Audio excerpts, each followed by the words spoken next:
Question period. I recognize the Leader of the Opposition. Mr. Speaker, the fact is Saskatchewan people are struggling, although you wouldn't know it if you listened to the spin from that tired and out-of-touch government. Now, Mr. Speaker, businesses are closing, families are earning less, and everything costs more. Mr. Speaker, it's time to give Saskatchewan families a break. Why won't the Premier scrap the gas tax and give Saskatchewan families the break that they need? Recognize the Premier.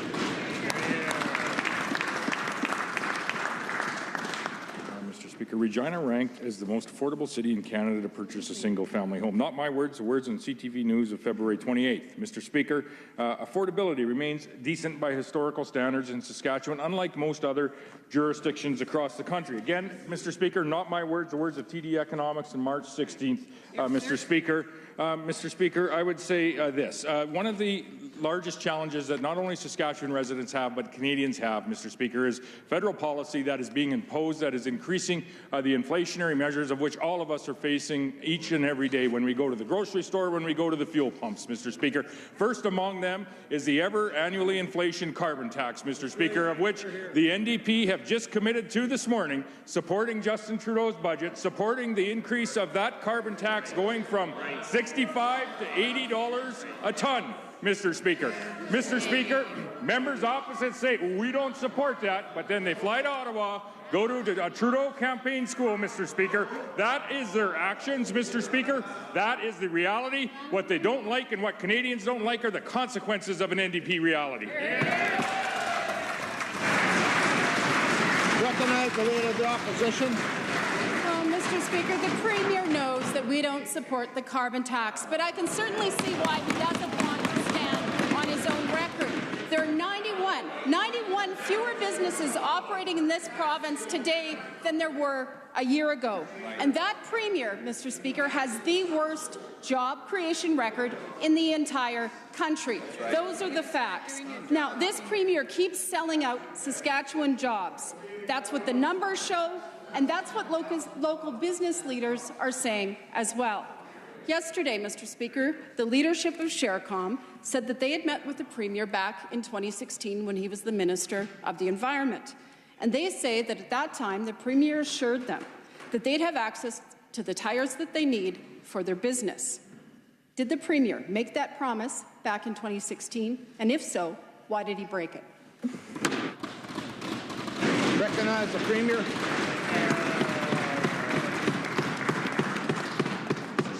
Mr. Speaker, the allocation of tires in this province are not by any words of the minister. They're by the industry-led organization, Mr. Speaker, that determines where those tires are going. There was a sole source contract for a number of years, Mr. Speaker, of which has changed now to an RFP. And I would go on to say, Mr. Speaker, the chair of the Tire Stewardship Saskatchewan, Colin Fraser, went on to say this morning, and I quote, "TSS is an arm's length from the government. They do not run our operation," referencing the government. "They have an oversight of our product stewardship plan that they approve.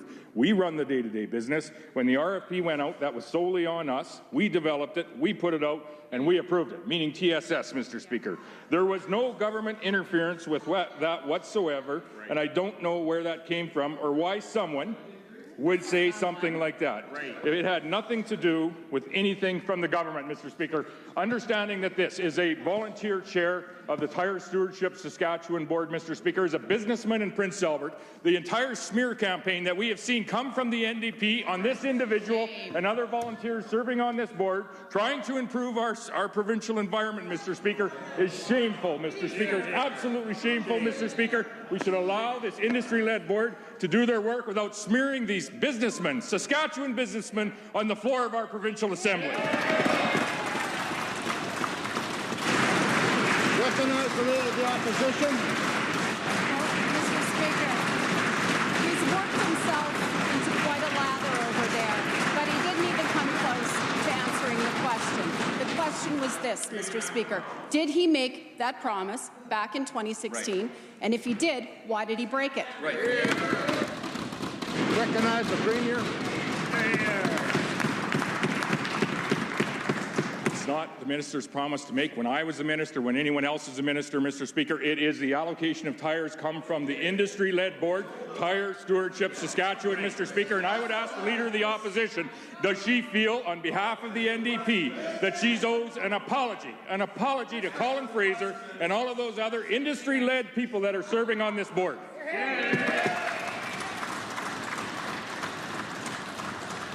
Recognize the Leader of the Opposition. Mr. Speaker, this is hardly surprising because every time we mention this deal, we see that Premier or that Minister hide behind the TSS.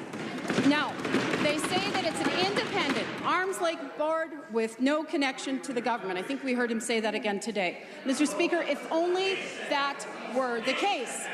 Richard Porky Porter sits on that board and is closely connected to both that Premier and to the Sask Party. This is someone who donated $1,000 to the Premier's leadership campaign and $6,000 to the Sask Party itself, Mr. Speaker. Now, why is it that every time we see one of these questionable deals, the Premier's friends and insiders are the ones who are pulling the strings? Recognize the Premier.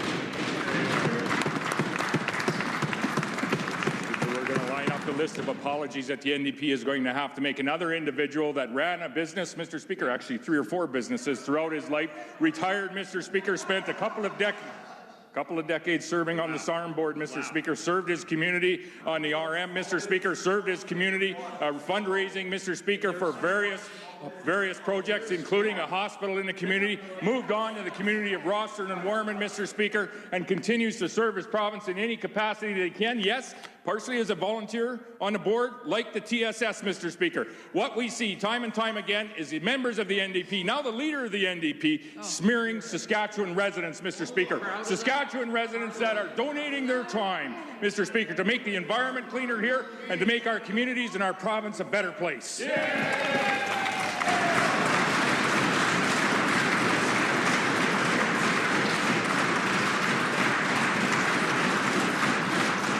Just like to caution the Premier on his language, it's getting pretty close to the line.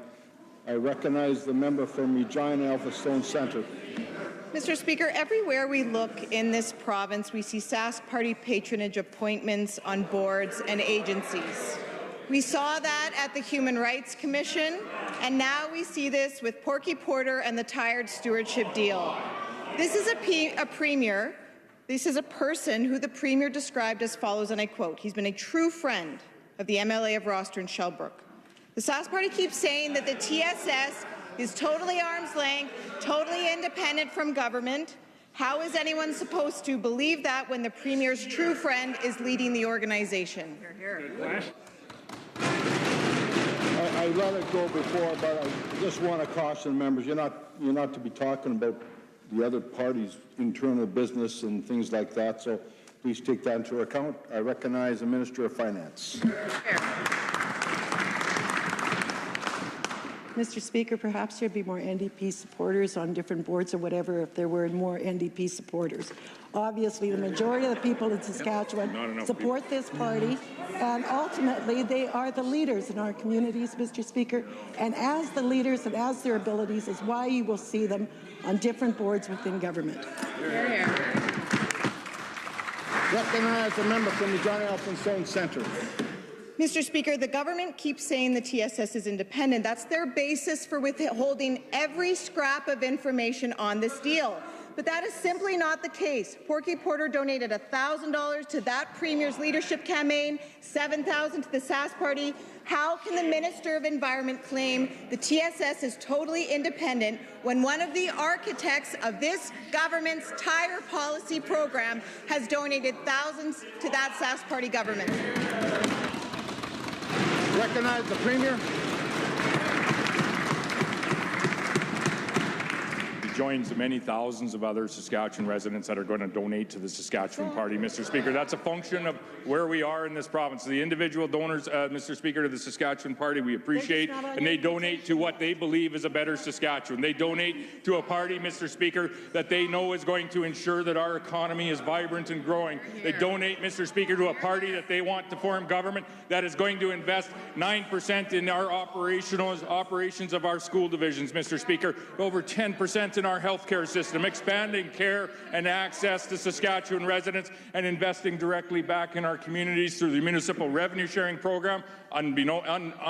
Was not possible, Mr. Speaker, under the members opposite, and investing in our community safety, Mr. Speaker. It should come as no surprise to the members opposite that there's people that support the people that are running in the constituencies in this party, including myself. What is surprising to those very people, Mr. Speaker, is the absolute smear job that we see from the members opposite of good, upstanding Saskatchewan residents that are donating their time to make a better province.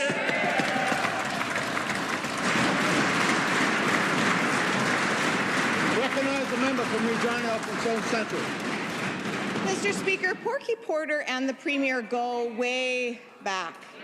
Just a few months after the Premier was made Minister of the Environment in 2016, he appointed Porky Porter to the board of Sask Water. And then in 2017, the Premier appointed Porky to the advisory committee that led to the establishment of the TSS altogether. Then Porky Porter was put on the board of the TSS itself.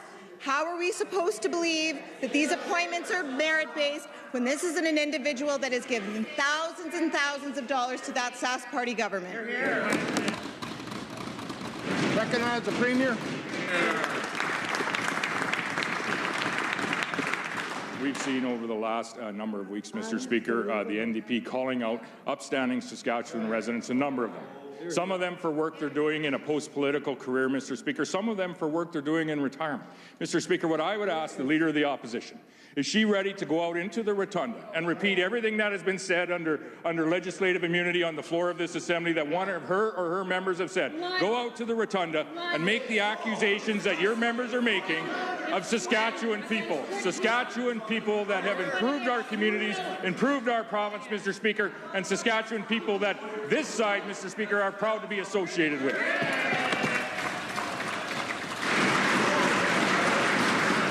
Recognize the member from Regina Elphinstone Centre.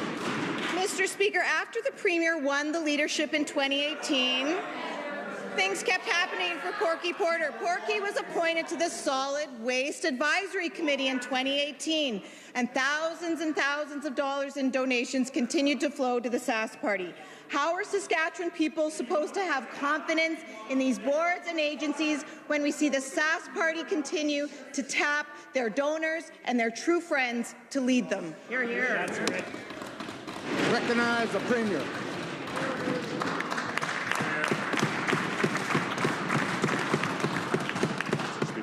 I invite the Leader of the Opposition to go out into the rotunda and repeat what has just been said on the floor of this Assembly today and over the course of the last number of weeks. I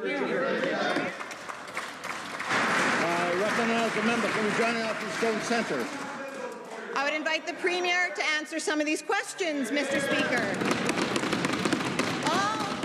And for the record, all we have asked from the beginning is an ounce of transparency on how this deal went down.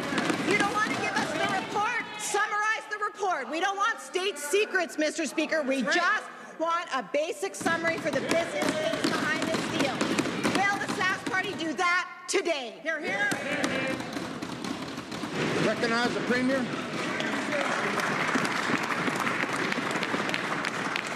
Members on this side are available for questions on the floor of this Assembly and available in the rotunda after question period each and every day.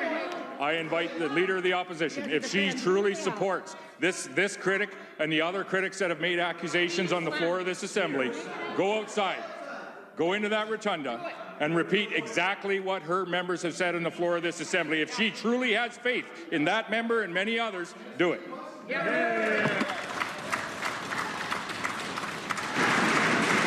Recognize the member from Regina Elphinstone Centre. The least transparent government in Saskatchewan history, Mr. Speaker. Of course, we will be repeating these questions out there as we have continued to do for days, Mr. Speaker. We have asked for this report. The Saskatoon Chamber of Commerce has asked for this report. SureCom has asked for this report. If they don't want to give us the full report, give us a summary, just a summary of the business case that supported this deal. Will he do it today? Here. Recognize the Premier.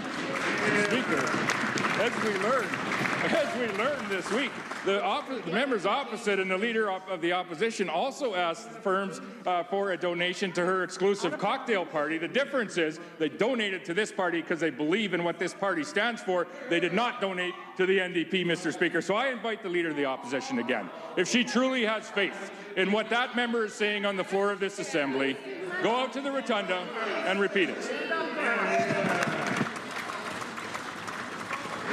Recognize the member from Regina Elphinstone Centre. Mr. Speaker, at the end of the day, trust in public institutions matters. And when the Sask party stacks boards with their friends, their true friends, and their donors, it undermines public's trust in these agencies. We see this with this tire fire of a deal at TSS.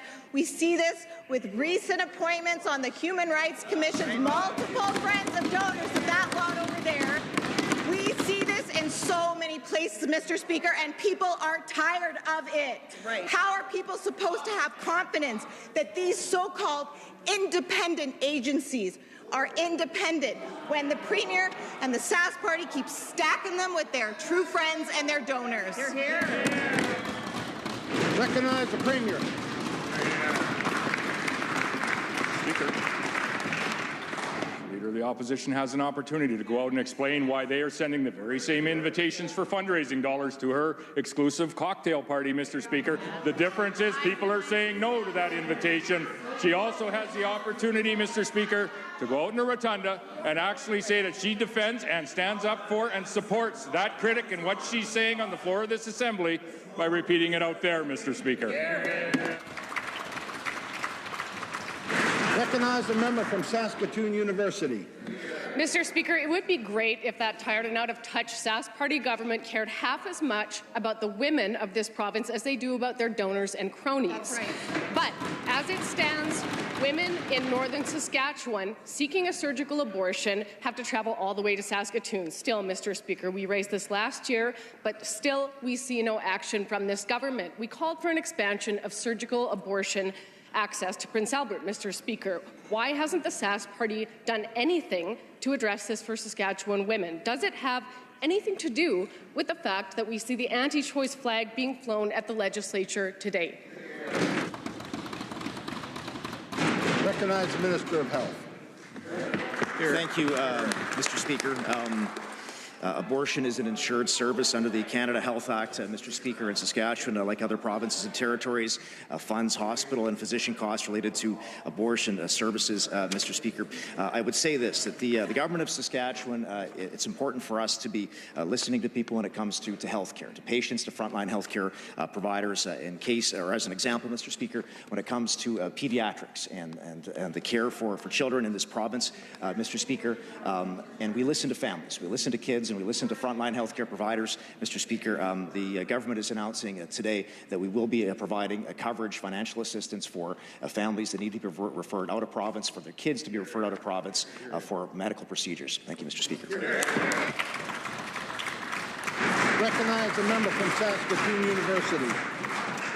Mr. Speaker, it's disappointing that this minister can't even say the word abortion. Nothing has been done to expand access in this province, Mr. Speaker. I think that tells you everything you need to know about the old boys club in this tired and out-of-touch government. We've also raised the issue of timeframes, Mr. Speaker. The window of access for a surgical abortion is different in Saskatoon than it is in Regina. When we raised this issue back in November of 2022 and March of 2023, the previous minister said the SHA was working on fixing this. When will the SHA finally announce a uniform policy for surgical abortion across the province? Recognize the Minister of Health. Thank you, Mr. Speaker. And I would refer the member opposite when she gets a chance to check cancer tomorrow or later today that I did refer and said at the beginning of my last answer that abortion is an insured service under the Canada Health Act. Mr. Speaker, as was referenced in the 2023-24 budget, funding was allocated to align both referral processes in Regina and in Saskatoon, as well as to upskill obstetricians in Saskatoon, allowing them to extend abortion service to align with Regina, Mr. Speaker, and that work is underway by the SHA. Thank you, Mr. Speaker. Here. Recognize the member from Saskatoon University. Mr. Speaker, the last health minister told us in committee on March 8th, 2023, well over a year ago, the SHA is looking into this, and I'll trust he'll do the right thing. The right thing, Mr. Speaker, means offering a uniform timeframe for guaranteed surgical abortion in Saskatchewan. We see an anti-choice flag flying outside this building today, but no action on abortion access from this tired and out-of-touch government. I don't think it's a coincidence, Mr. Speaker. From mammograms to reproductive health, when will the Sask Party start taking women's health seriously? Recognize the Minister of Health. Here. Thank you, Mr. Speaker. As I said previously, work is ongoing by the SHA to align all healthcare delivery across all the former health regions across this province, Mr. Speaker, and the SHA will be able to provide a status update as to the nature of that work, Mr. Speaker. And I would just say that in the area of women's health, this is a significant area of investment and importance for us as a government.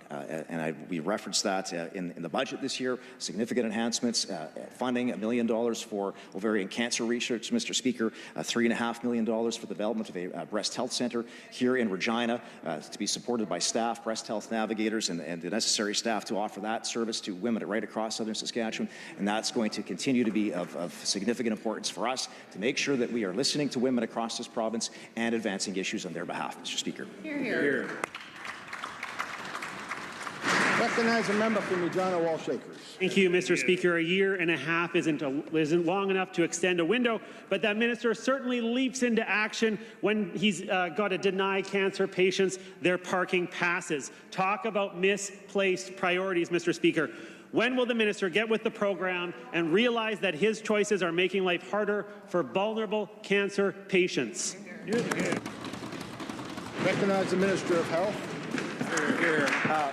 Thank you, Mr. Speaker. As I've said before, we have made significant investments, record investments into cancer care in this province, including to the Saskatchewan Cancer Agency. I'm very grateful for the amazing work that they do, providing cancer services and surgeries and support and diagnostics as well, Mr. Speaker. Screening will be lowering the screening age when it comes to breast cancer in this province starting in January of 2025 over a phased-in approach, Mr. Speaker. And we're proud of that investment and the work that we do. Mr. Speaker, I would say this. Member opposite, he gets up on a regular basis and he says things on the record, Mr. Speaker, that aren't always actually accurate. Yesterday, Mr. Speaker, April 30th in Hansard, page 5538, the member for Wall Shakers says, quote, vulnerable cancer patients are paying to receive treatment at Victoria Hospital. And the quote, Mr. Speaker, it's not correct. Patients don't pay for their treatment, Mr. Speaker.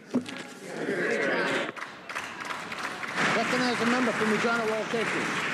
Thank you for the clarity to the minister. I'm sure that really settles things for the vulnerable cancer patients who are paying for parking today. Victoria Hospital sees patients from all across Saskatchewan, northern and rural and remote patients that sometimes travel long distances for their cancer treatment. Donna Pachesnak, a cancer patient advocate, had something to say about the decision to cut this program, and I quote, to nickel and dime cancer patients who are feeling stressed and in pain and financially strapped is mean-spirited and petty. And surely there is a solution to the parking issues at the hospital, end quote. What does the minister have to say to cancer patients being forced to pay for parking at the Victoria Hospital? Recognize the Minister of Health.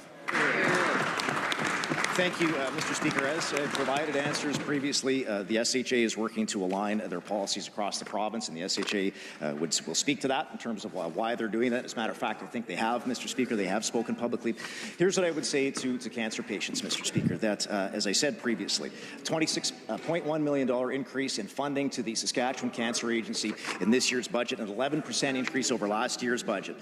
Funding provided to support cancer services, the ovarian cancer research, Mr. Speaker, more funding for the Breast Health Centre, lowering of the screening age, additional cancer centres across this province to support this work, Mr. Speaker. And, you know, I guess I would say this to the members opposite, who again are once again are ridiculing, of course, the member for Meewasin. We know how often he is able to get up on his feet. But the member for Regina Walsh Acres, who went on a bit of a rural tour, I guess, Mr. Speaker, he claims that he did, Mr. Speaker. We look forward to what their ideas are, because we know we've seen them, Mr. Speaker. We have a budget, Mr. Speaker, that details what is in the plans of this government. We know what the members opposite have, and that's not. Recognize a member from Saskatoon-Meewasin. Mr. Speaker, 67 of Saskatchewan's communities lost community members to overdose crisis this year. Those communities know firsthand that more needs to be done to stop the rise in overdose deaths. Access to treatment is needed, but people can't attend treatment if they're no longer alive.